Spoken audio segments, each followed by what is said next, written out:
Ladies and gentlemen, welcome to What's wrong? Nothing. I was going to say welcome, but then you said welcome. Well, we just murdered that, didn't we? Yeah. Let's just leave that in, shall we? I think it's indicative of how this podcast is going to go this week, to be fair. I suppose the first thing we should address is the fact there was no podcast last week, and that was because we were both sick. Yeah. And dying. we've done it with one of us sick before, but when we're both coughing and spluttering, it doesn't really make for a good podcast. No, like every 5 seconds one of us was blowing our nose or coughing or spluttering.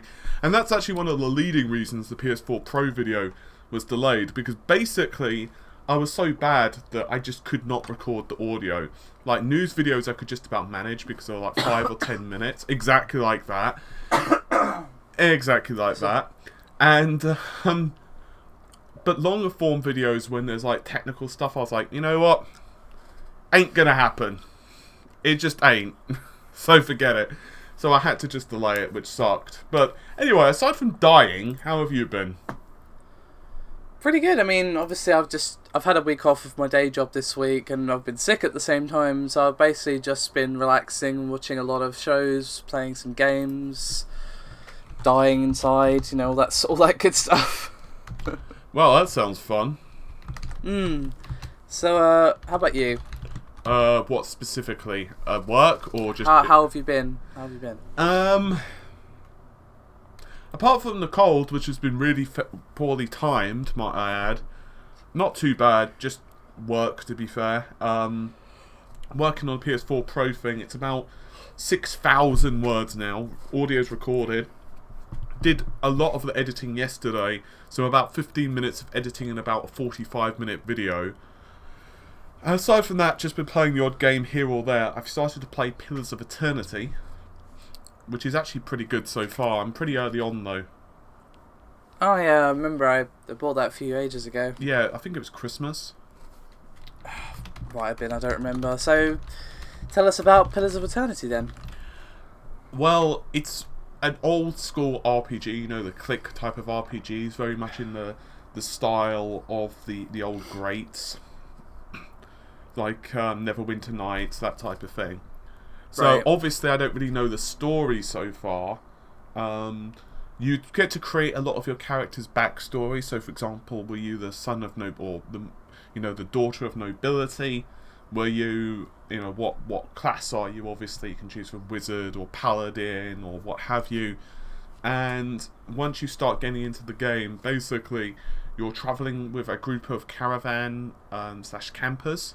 And you're not really sure why at the start, other than like your backstory is why you were there. So for example, it could be that you were of royal nobility, but your mother tried to poison you, just for example.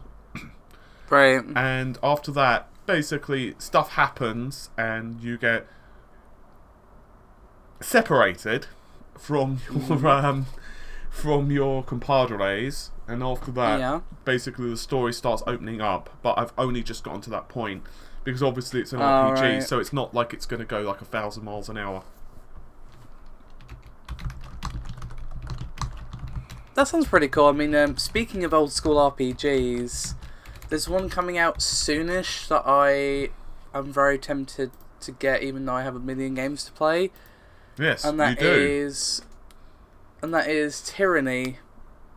And it's developed by Obsidian, the guys who did Fallout New Vegas.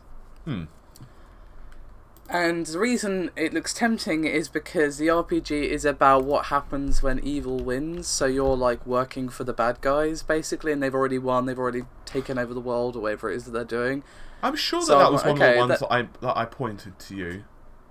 I don't know. I saw it at E3 a couple of years ago, I think. It was at the PC gaming show, I think, if I recall correctly. It does look pretty sexy. It looks a little bit Diablo-like in terms of aesthetic. But yeah, a little bit. I have to admit, very off topic, but I was very turned on with the Diablo 3 news. I was like, we'll get to that. We're not even done with our games yet. Well, it's tangent. It's not like Ordercast. I know, but we'll get to that. Right. So yeah, Tyranny looks like it's going to be cool. But have you been playing anything else? No, because I've been dying. I've Sorry. really wanted to play Gears of War, but because I'm doing it as a Let's Play, and I've wanted to play it, but every 5 seconds wasn't really what viewers probably wanted. So I figured, you know what, let's not be coughing and dying while I'm playing a game. That's probably not what people want. So I thought to myself, nope, I'm not going to be playing that. So basically, no, I haven't really been playing anything other than flailing in bed. Well, I've been playing a few bits, as I said. I finally decided to give FTL a try, considering I bought that forever ago in the Steam sale. So I thought, you know what, I'll give that a try. Beg pardon. And yeah, it's pretty good. It's FTL. I mean, I'm getting screwed over pretty bad. I've had to restart multiple times because things have just been like, oh god, everything's on fire, and I've lost half my crew, and I mean, I named all the characters after Battlestar characters, so maybe I asked for disasters to strike me at every turn. I was gonna say. maybe that's something. Who's your favourite character in Battlestar?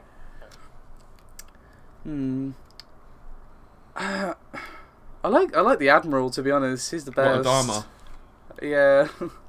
I mean, Starbuck is pretty much my spirit animal, but I would say Adama's my favourite. Mine is probably Gaius Baltar on number 6.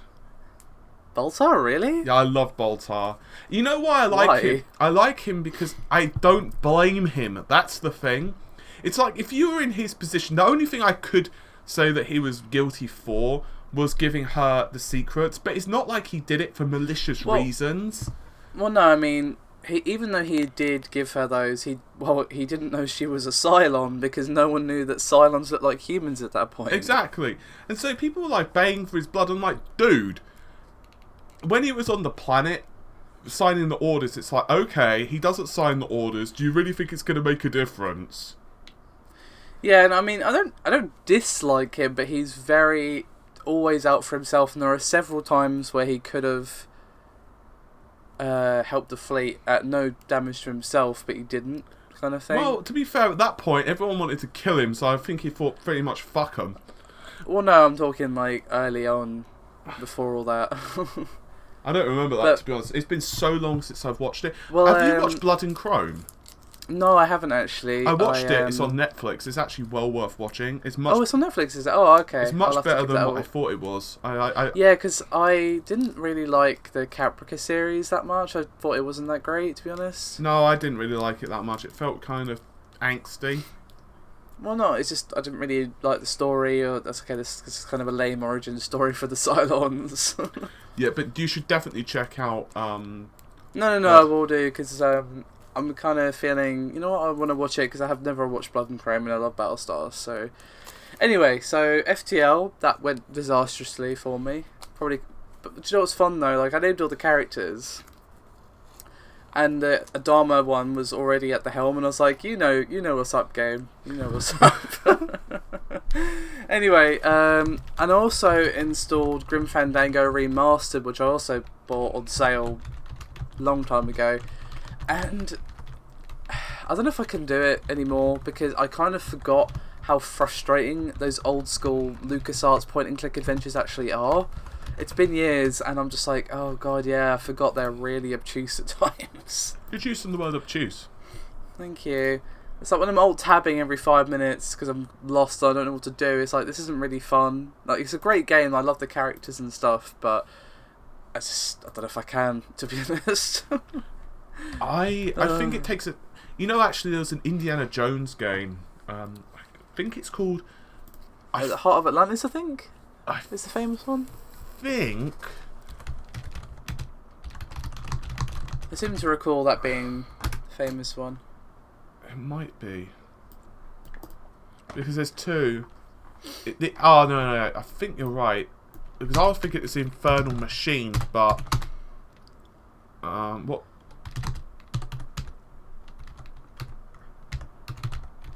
Well, I just spelt that completely and utterly wrong. There is Fate... Apparently it's Fate of Atlantis. But there is another one. I'm pretty sure there might be another. LucasArts games. This is like way off topic at this point. Yeah, I know. Fate of Atlantis is one. And maybe it might be the Fate of Atlantis I'm thinking of then.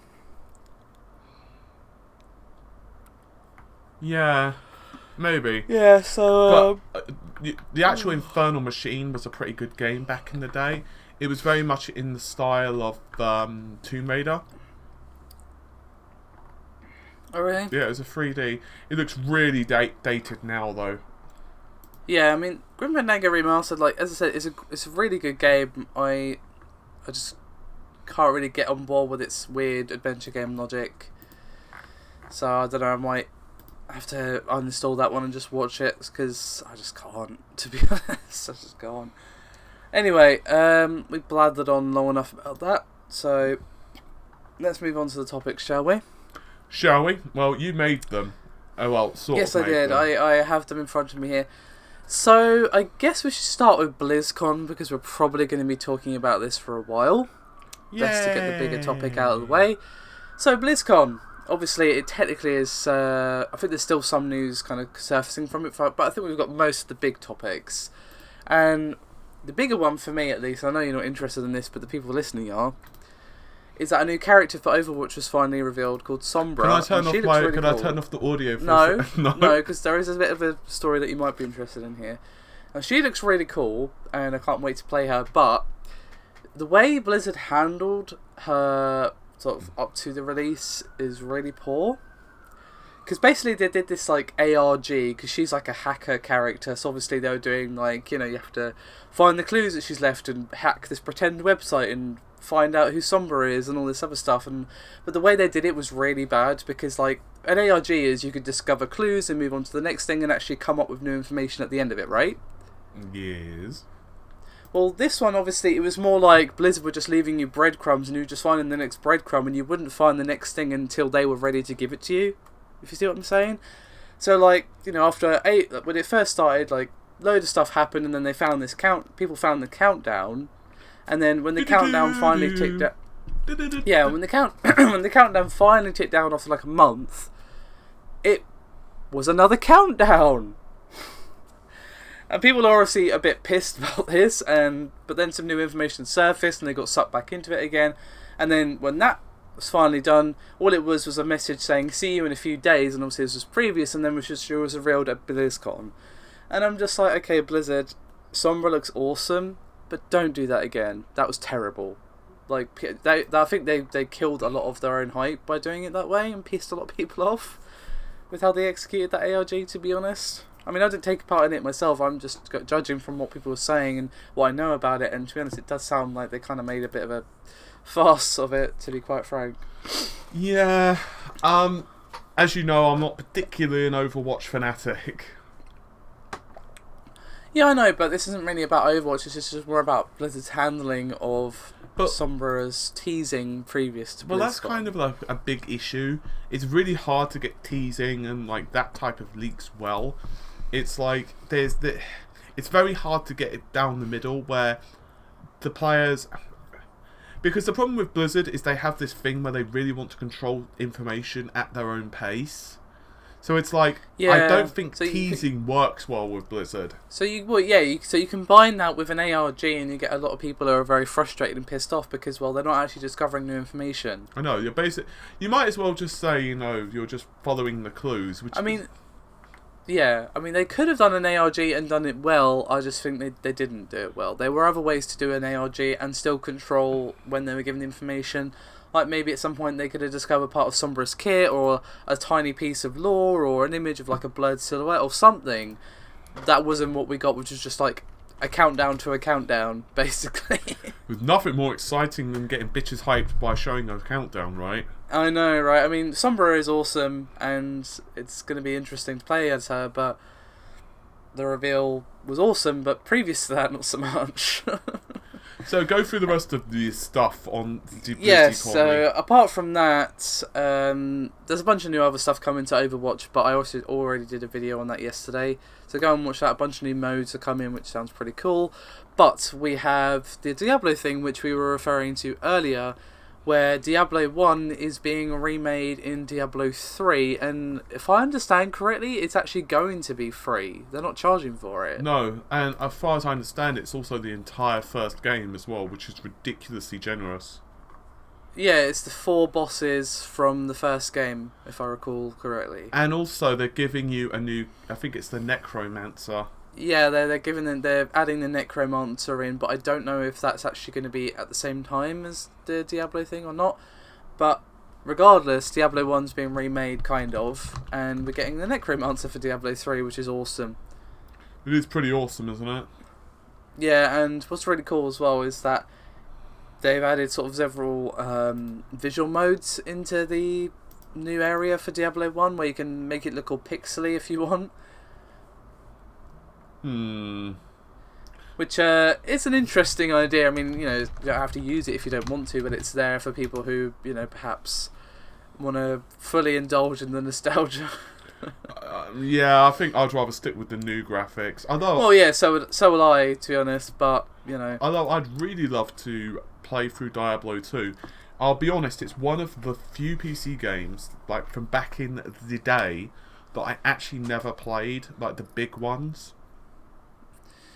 Well, as you know, I only got into PC gaming like 5-6 years ago, so, you know. I think, because I obviously I played a lot of the really big ones on release, like I was playing Dooms, and I was playing Quakes, and I was playing Unreal Tournament, and Command & Conquers, and all of that stuff. I remember when I ran up to the shop back in the day to buy Tiberian Sun on the PC, obviously, and it was, God, I love that game. I know it got some bad rap from like serious Command & Conquer heads, but I really loved it. I like the Tiberian universe. I think it's, in my opinion, I think it's better than the Red Alert universe. But for some reason, I just never got into Diablo, and I heard it was really good, but every time I saw it in the shop, it was always like I had to spend my money on other things, and obviously I was young at the time, so I didn't really have like an abundance of spare cash, so yeah, no, I get what you mean. Anyway, I mean, I've never played Diablo 2 because, as I just said, it's like it was about 6 years, maybe 7, maybe, I don't know, I can't remember exactly how long ago it was, but I'm fairly new to PC gaming when you consider how long I've been gaming in general. So, you know, obviously I missed a lot of the what you would call the classic PC games from back in the day. Yeah. Like Diablo 2 and the original Starcraft and stuff like that. See, the original Starcraft is also really awesome. Yeah, I mean, there were rumours for a while that was being remade and that was going to be announced at BlizzCon, but obviously, as far as I know, that hasn't happened. Which is a bit of a shame. That would have been actually really cool. But I guess they've got their hands full. Yeah, true. I mean, to be fair, like, Legacy of the Void is really good at the moment. They've given us so much content for that game, so I guess they're just more focused on keeping people playing that rather than releasing the original StarCraft again. Yeah, I can understand that. Although, slightly off topic and a bit old now, but I just want to very quickly mention it before we move on. StarCraft 2 esports took a huge hit recently. Absolutely massive. Because several high-profile Korean teams just closed for StarCraft 2. What for? And... Sorry, what do you mean? Why? What was the... I'm guessing they just weren't making the money. Right. I mean, the teams still exist, just not for StarCraft. They're like these... I can't remember what they were now. Samsung was one of them, if I recall correctly. Like, they're still doing other games, just not StarCraft. So clearly StarCraft just wasn't working out for them. And I think there's a GSL, which is like the biggest league in Korea, also shut down, a bunch of other stuff. So a bunch of players were just left without a team, and I'm just like, oh dear. Oh dear. Pretty much. Yeah, so that was fun.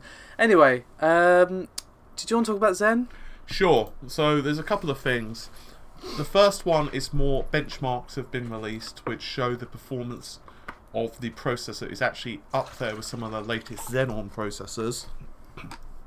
That's according to Blender benchmarks. But the big piece of news was that, according to some rumours generated from bitsandchips.it, they are, and that would be AMD, going to be releasing Zen. All versions of Zen will overclock, assuming you've got the requisite motherboard, but AMD supposedly will be releasing special cherry-picked silicon which will run faster base clock, but on top of that, it will... Are you getting a throat thing? I can hear a rustling, which sounds like you're getting like a halls or something. Yes, I was. Okay. So, yeah, I know that sound. I've been very familiar with it myself the past week or so. Anyway, so basically the base clock can... the base clock will be higher naturally, but also it will be able to clock higher than regular silicon. Now, obviously, that's not to say that you can't get very lucky with a regular piece, with a regular chip, but these chips are almost guaranteed to run at much higher clocks. Right. So it's actually pretty cool because, assuming there's not a massive price premium for overclockers or enthusiasts who don't want to overclock and just want a higher performance chip, it basically means you're going to be able to get much better performance. And because the chips run, because they're cherry-picked pieces of silicon, they'll be able to reach higher clock speeds at lower voltages. So it should theoretically mean that if you're a serious overclocker and you go for those chips, you should theoretically be able to get pretty insane clocks out of them. The problem is we still don't have a lickety-split of an idea. That didn't really make sense, but, I kind of was going with it. But we don't have any idea of what the hell the clock speeds of the CPU are going to be when they finally emerge. All we know is the engineering sample is running at 3 gigahertz at the moment, but that's most likely very conservative. And I guess I'm going to assume that they're going to be very similar to the clocks of the Kaby Lake/Skylake series, at least base, because if they have similar IPC, AMD presumably would need to hit those clocks to be competitive with Intel. But I don't know. Anyway, you can continue talking since you've got a nice throat sweet. I figure I'll help you out. Thank you. Well, Steam made an interesting update to their store recently, which I feel is very interesting and could also have implications for the industry as a whole, because, well, as much as we may not like it at times, Steam is the very dominant platform on PC. A lot of people will not play your game if it's not on Steam. Hey, it's Windows Store. Yeah, it's in the trash already, where it belongs. Anyway, so what they did is they're cracking down on bullshots. So basically, misleading screenshots and promo material in the screenshot section of the store page. Hey, was No Man's Sky by any chance one of the driving forces behind this? I don't know, but I would be surprised if it wasn't at least part of the reason. Because basically what this means is that on the screenshot section, you cannot have promo materials, concept art, or heavily manipulated images. Basically, Valve want you to actually show your game what the game is actually like to play in the screenshot section. Now, you can still show the promo materials, but in a different section on the store. So if you want to show that your game has won 6 awards or whatever, you can still show that, just not in the screenshot section. And you can't show concept art or anything like that because, well, that's not what the game actually looks like, It's almost like they should have done this earlier. The thing is, though, this all sounds great, and I'm like, awesome, sign me up. There's far too much of this rubbish in the gaming industry in general. But Valve never actually police anything. No. Steam does not have quality control at all. So it's like, okay, it's all well and good to say this, but is it actually going to be any recourse for someone who decides not to listen? Well, you'd assume. Well, they're not obviously going to be inspecting every screenshot that gets uploaded onto their store. That's insane. So I guess how it would work is if a user spots something that's clearly not representative of the product, they then report it to Valve. I guess that could work. And to be fair, Valve are pretty fast when it comes to these type of things. But despite my concerns about that type of stuff, this is pretty awesome and very needed because, well, misleading screenshots and trailers and vertical slices. I'm and sorry, all that's this bollocks. amazing. Well, There's literally... Oh, that's fucking amazing. what? There's a new game. It's virtual reality as well. And it's just popped up on Steam. It's called Whack a Vote, Hammering the Polls. And it's got caricatures of both Trump and Hillary. It looks... Where is this? Oh my god, it's even got Whack... just go to Steam and search for Whack a Vote. It's free to play as well. That's what makes it even better.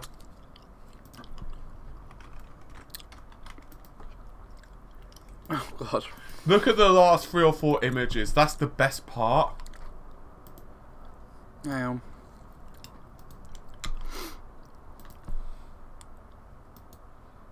I didn't get it.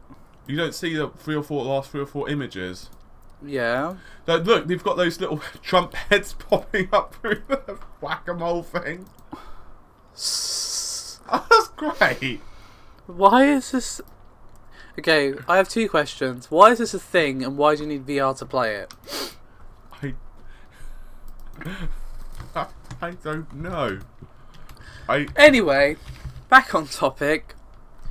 So yeah, despite the fact that this is probably not going to be all that well implemented, or, you know, maybe I'm being too cynical here, but regardless, this is definitely something we need, and even if it is implemented only for a user reporting or whatever, it still says from Valve, from Steam, hey, you can't get away with this anymore, basically. Well, I think that's fair enough. Well, yeah, because, as I was just saying before you interrupted me with that weird game thing, there's far too much of this in the industry. I mean, No Man's Sky is probably the most recent example, but it's not the only example by any stretch of the imagination. No, it's pretty shocking, to be honest, that they managed to get away with that. Oh, wait, they didn't. Well, no, they didn't, to be honest. They didn't. They're being investigated by the ASA. The game is overwhelmingly negative on Steam the last time I looked. I mean, let me just have a quick... Did you hear, by the way, that Sean Murray has said that they're still working to get it closer to their original vision? Thing is, though, like, I don't think they can get it to their original vision, because what their original vision is would probably take a whole other games development cycle worth of work. Probably. I just don't know if they have the funds as well. I mean, they don't have... I mean, the screenshots on the store page are still the old ones that don't look anything like what the game actually is. And recently the game is rated overwhelmingly negative. Ow. Yes. Ouch. Owie. Mostly negative overall. Owie, owie, oxen free. I mean, the game looks beautiful on these screenshots, but that's not what the game looks like. But that's like saying, you know, you date a girl, and in a profile photo, which has been photoshopped more than, you know, anything else in the universe, she looks beautiful in the profile photo, and then you see her in reality, and you're like, oh dear. Yeah. What? Well, you know, you see him in reality, and you're like, oh dear. Oh, right, sorry. You know, it's like, you know, you got a little thing. You can do whatever you want to me. That was great. I love that episode of American Dad. It's like, you know, you got a little thing, and it's just like, you can just do... throws the towel over her face. You can do whatever you want to me.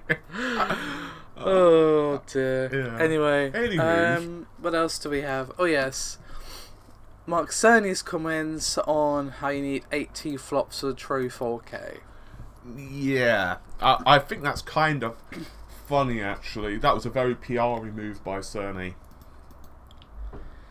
Okay. Well, first of all, the Scorpio has 60 flops, but do remember, just a couple of days before that, he'd said that the PS4 Pro manages around 8.40 flops with half precision. Right. So obviously he's basically saying, hey, we can do it. Although, can they though? Can they? Well, I'm doing the full analysis, as you know. There's a couple of things. First of all, I'd be amazed if Scorpio doesn't have the ability to do half precision floats. I was gonna say, like, Scorpio's probably got that, but they also have 60 flops base to work with, so it's kind of going to be like a nutter to Yeah, plus, I mean, See, everyone goes with performance, like numbers, but it all depends. Like, it's also about the efficiency of the rendering pipeline. So, for example, a primitive discard accelerator, just for example, with Polaris. And we don't know, by the way, what improvements have been made post-Polaris, because we know that it's got some components of Vega.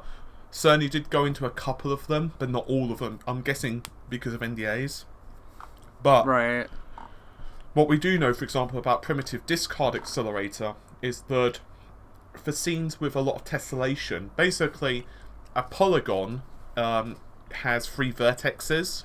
So a vertex is basically a corner. So the simplest way of explaining it is polygons can be morphed and warped into different shapes by the movement of those vertices. Right. So obviously, if you were to stretch them out, the polygon becomes bigger or smaller or a different shape, right? If you get an area which is a zero sum, I can't remember the technical term is offhand, my brain is mush from yesterday, but basically if you have an area which is zero sum, so the polygon essentially is a 0 pixel area, because Polaris, the primitive discard accelerator, will basically look at the vertices, and if they are in the same XYZ coordinates, 2 of them are in the same XYZ coordinates, it means that the polygon is 0 size. Because think about it, if you have 2 corners which are the same dimension, that can't happen. It means that it doesn't exist.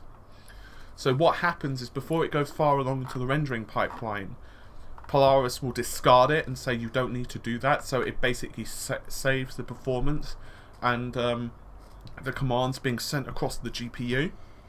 So that's just one of the additions they have. Now, the reason I brought that up is because, according to AMD themselves, that means there's about, if you have a highly tessellated scene with high levels of anti-aliasing, you have up to about 3.5 times the level of performance when it comes to tessellation with Polaris.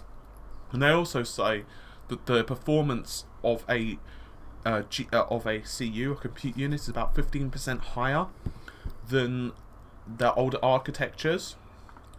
So if you start to do the math, it's like numbers don't really mean anything unless they're based upon the exact same architecture with the same generation.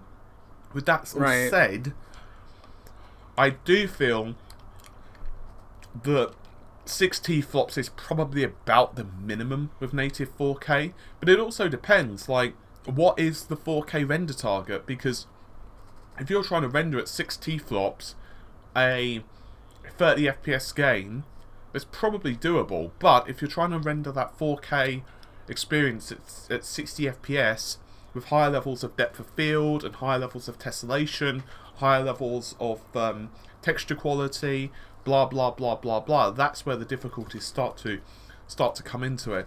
Plus, as well, one of the issues with the PS4 Pro is that they increased the amount of memory the games developers have by about 512 megabytes. What they did is they added an extra 1 gigabyte of memory into the PS4, which is DDR3.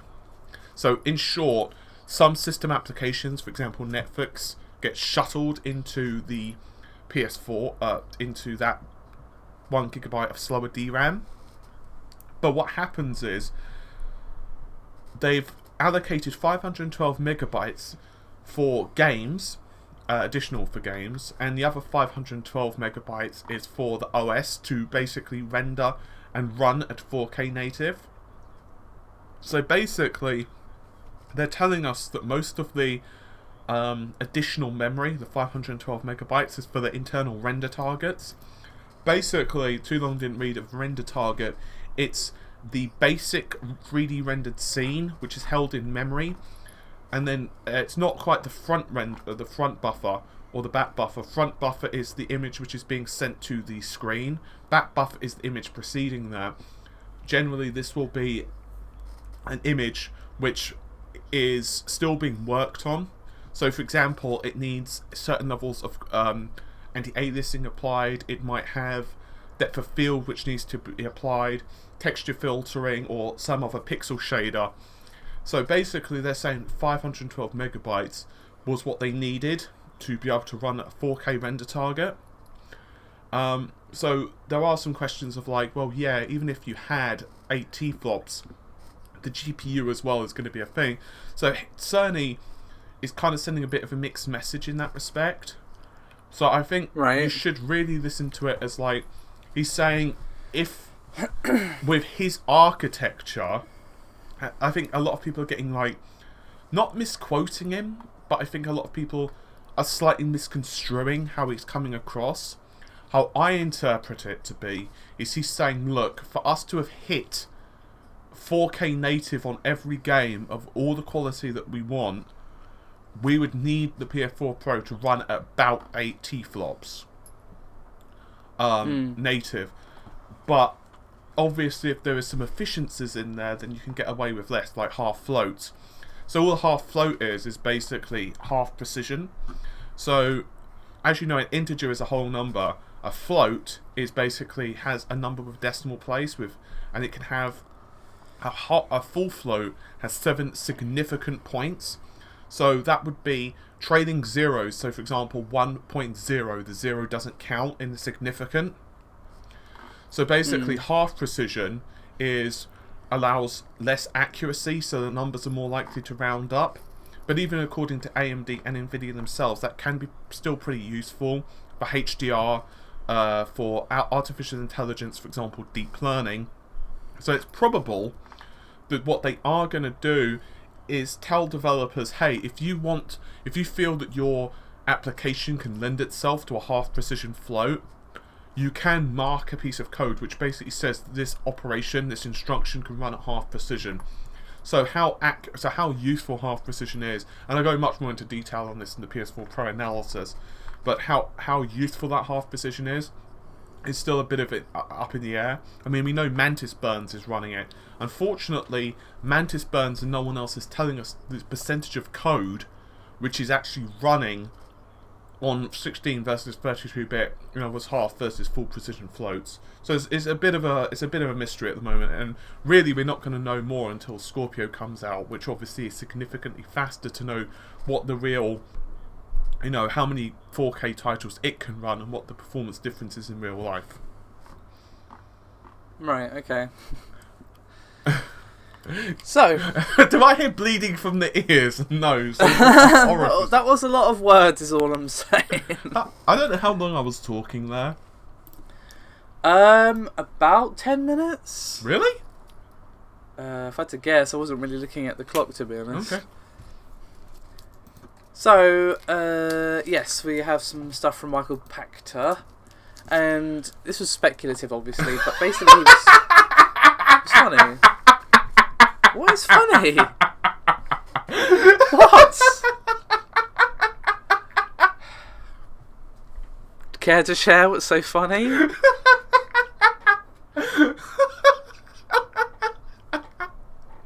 A Michael Pachter thing is speculative.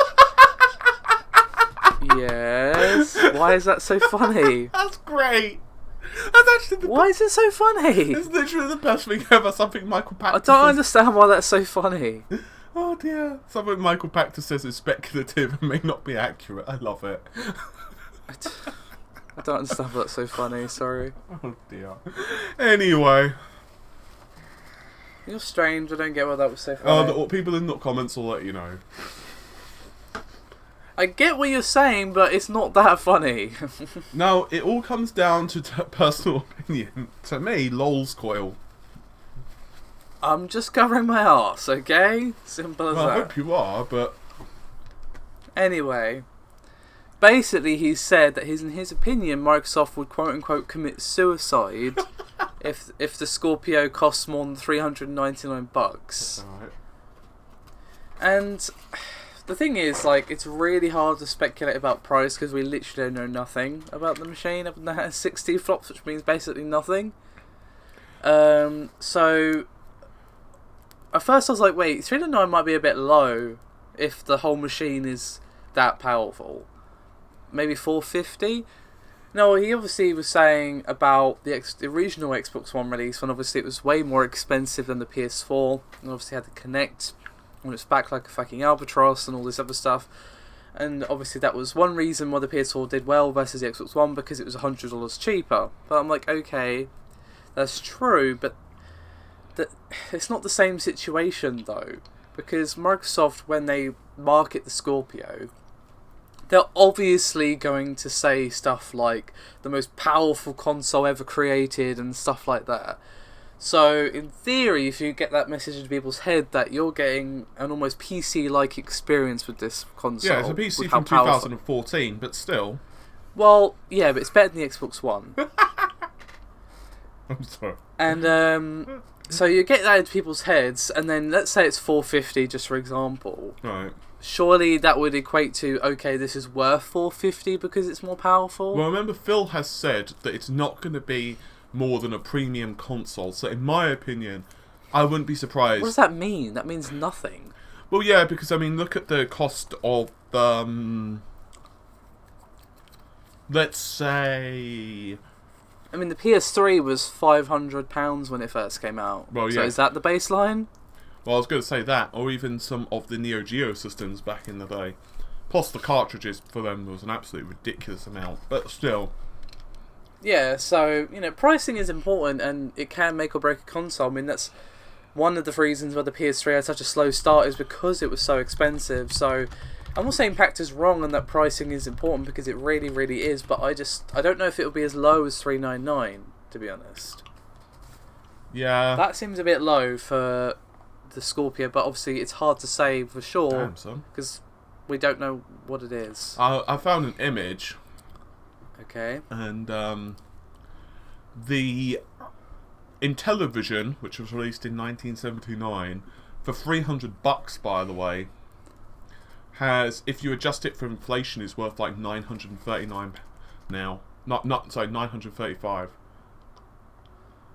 Oh, okay. Which is ridiculous.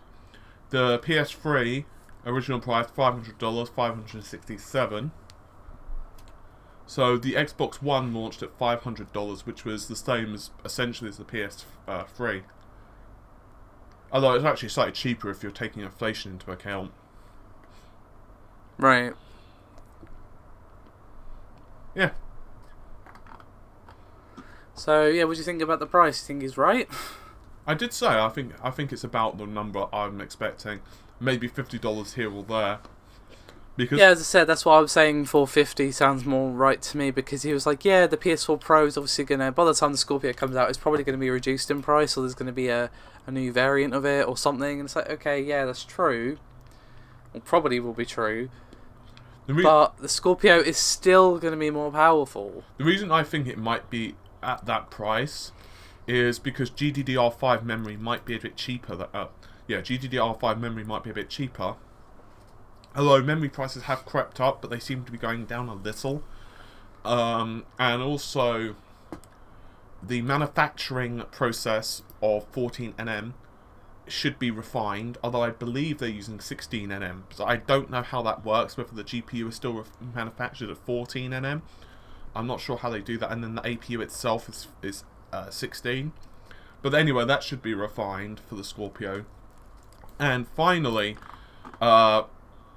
AMD should have considerably higher GPU performance by then, so that, plus everything else, the price of components should come down. With that said, it also depends on how lucky they can be. So, I wouldn't be surprised if it's around 400 to 450 at the tops. On the very outside, it's going to be 500, but I don't think they're going to be able to price it at that because of the price of the PS4 Pro. So you think the $399 is correct then? I don't know about correct, but I think it's within the ballpark. I don't think it's going to be much more. I think $450 is probably the highest it can go. Yeah, to be honest. basically. And again, I'm putting that number completely out of the air. It's not any inside info or anything. So I don't think he's wrong. I don't know. That might be a loss for Microsoft. It might not. Obviously, it depends what kind of deal they've struck with AMD and whoever else is making the components for the thing, and how much it costs to produce and all that the stuff. other factor we've got to remember is it also might depend on if they want to include a 4K Blu-ray drive. They probably will. Yeah, because they can't then they can not keep do holding it. that over Sony. I mean, there is a possibility. They have said, to be fair to Phil, I will actually give kudos where kudos is due. Phil did say that he's not promising, and this is not verbatim quote, but he did say they're not promising if they can put it in from the pricing of the console, they will, but they're aiming to do it, basically. Yeah, so obviously we don't know yet if it's going to have it, but I think they'll try their best to get it in there if they can not charge too much for the console with it in there, because then they can not only say that the Scorpio is more powerful, but that it has the 4K Blu-ray drive, which the PS4 Pro does not. Exactly. So, I think that's everything for this week. We're running over about 45 minutes now, so do you want to call it there, or is there anything else you want to raise before we wrap it up for this week? I think we've covered pretty much everything we wanted to discuss. I think we've covered all the pertinent topics. Cool. Alright. Oh, very off topic. Yes. I do have access to the Overwatch PTR, people listening, so keep your eyes peeled for some Sombra content. She's going to be on the PTR next week. And does that turn you on? So, well, that's assuming you're even allowed to record the PTR. I'd assume you are, but I don't know. I think you are with WoW. Yeah, I think you are, but I've never actually done it, so I don't know. So I'm just going to look into that. Did you use that closed invite for Gwent? Was it? Yeah. I did give that a quick play, actually. Yeah. How are you finding it? Yeah, it's pretty cool. It's Gwent, but obviously it's been refined and actually made into its own game rather than a game within a game like it is in The Witcher 3. I must admit, I could never play card games. It's very different from normal card games. You kind of have to forget everything you know about, say, Hearthstone or whatever. I'm good to go different. Then. Yeah. It's not what I would call a traditional card game, to be honest, just because of how it plays. Did you used to... off topic. Did you used to play the, I can't remember what it was called, to be honest, but the card game in Final Fantasy VIII? No, because I've never played Final Fantasy VIII. Shit, I keep thinking you've played it. Probably because I played 9. Yeah. I played 7, but I've not played 8. I'm tapping at the moment. My fingers are tapping. Why? Because, I don't know, I'm amazed at the number of people who haven't played 8, but have played 9 and 7.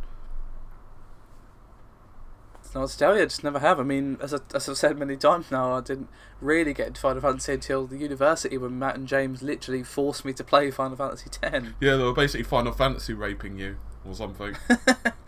Well, they were just like, you have to play it, it's a good series, give it a try, and they were right, so there you go. Like, no. No, I don't want to join the Final Fantasy. No. I don't want Tidus and his silly dungarees. No. Good old Tidus. Yeah. Is it Tidus or Tidus? I always say Tidus because, you know, he's a blitzball player, so it's supposed to be, you know, a joke about the tide. All tides are us. I guess. Tidus or Tidus just sounds silly in my mind. I actually think they were supposed to be going for a pun of tedious, but still. Oh, fun. Yeah, he's the least interesting character in that game. Yeah. Like, I would quite happily play just as Auron. Yeah, Auron. I loved Auron. He was like one of the best. Auron, Lulu. Actually, no. I actually take that back. Tidus compared to what was his name? Waka. Oh my god! Every time. Oh fucking Wacky! Yeah. I was like, fuck off and die. Every time he died, I was like, oh my god, thank you, Lord. I hated that. I basically never used him because I tell you why. Fuck the thing that you have to do to get his ultimate weapon. Oh, I don't even remember what that was. Isn't it that you have to play a little blitzball or something? And I fucking hate blitzball. Yeah, I hated that as well. Who was it? It was Lulu for the lightning, if that's what you're trying to Yeah, think you know what? of. I couldn't do it.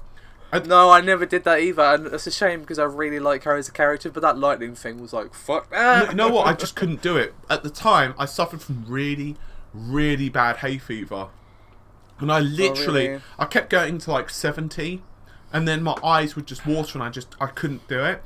So Stephen was round once, and I was like, Stephen, I'm literally begging you to do this. I can't do it. Like, I keep sneezing, or my eyes are watering, and literally it's just not going to happen. He's like, no, I'm not dodging that 100 for you.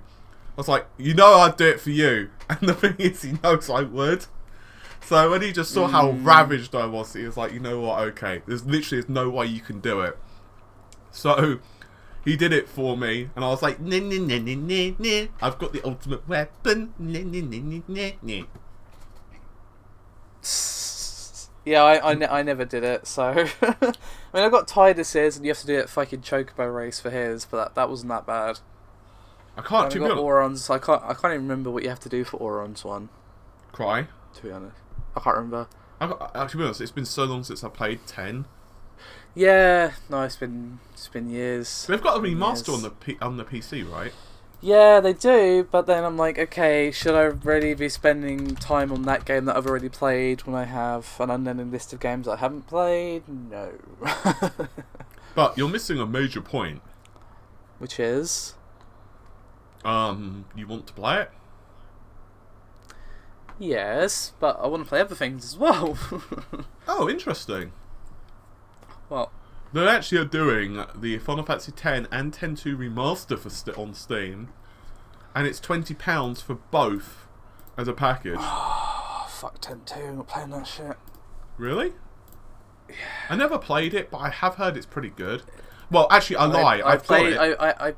Sorry. I have got it, but it came out about the time where I think it was like the Xbox or something. I just never played it. I played it around James's old house many years ago, and I really didn't like it. No. No. Did it touch you in bad places? No, it just... No. To be fair, the game, it shouldn't even exist, because the only reason it exists is because people are upset about the ending of 10, and I'm just like, just fucking accept it. No, the only reason it Seriously. exists is because Square have this thing where they're like money.